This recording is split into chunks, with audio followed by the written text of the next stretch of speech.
My next guest spent nearly 27 years as an IMF director, acting as a financial advisor to 80 countries, including Italy. His new book analyzes the present economic situation, offering theories on how to avoid financial crisis. Vito Tanzi joins me now. Thank you very much indeed for speaking to us. So, I mean, we're seeing a great deal of turmoil, turbulence on the markets right now, and it's really spreading across the globe. But specifically in Europe, sovereign debt concerns and concerns about it spreading specifically to those larger European economies, Spain and Italy. What can European leaders do to help these countries? Well, mainly the main thing they need to do is begin to think seriously about setting their houses in order. You know, the public finances of Europe have been in very bad shape for quite some time. And by the way, those of the United States too. I remember in 2003, I wrote a column in the Financial Times. The column had been titled "The Coming Fiscal Crisis." They changed a little bit the title, but they published it. And at that time, I was very worried about fiscal development. And in the following years, my worries increased and did not decrease.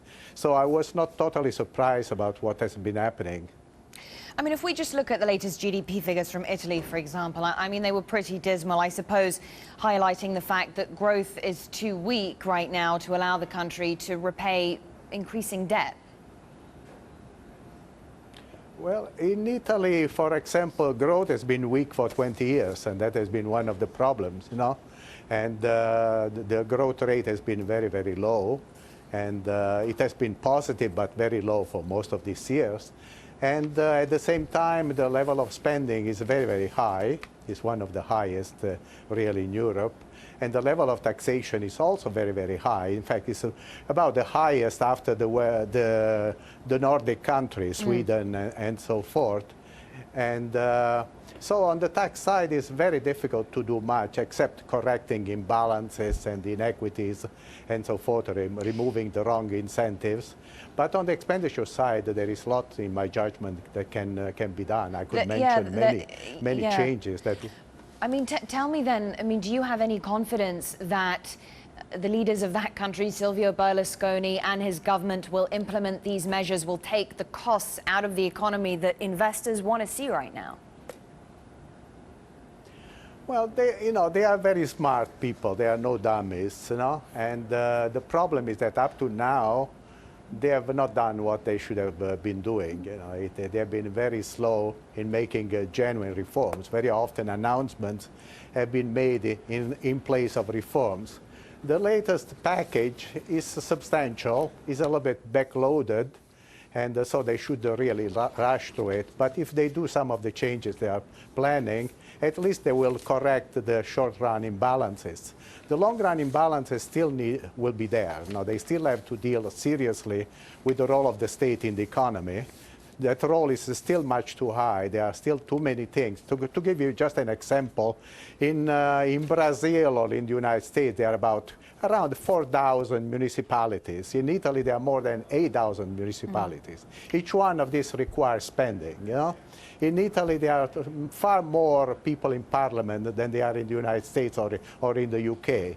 This costs a lot of money. There are lots of things I could mention. There are still provinces in Italy which have lost any meaning, you know, because you have regions, but still they have not abolished them.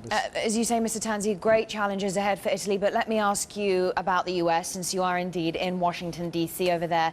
And we have, in the aftermath of the non-farm payrolls report, I mean, very little positive reaction to that. I mean, the markets went up at one point, but essentially they've resumed their sell-off. But one thing that really has the markets worried today is this concern about the US possibly losing its top-tier credit rating. What do you think about that? And do you think there is anything the US can do in the near-term future to avoid that happening without jeopardizing growth?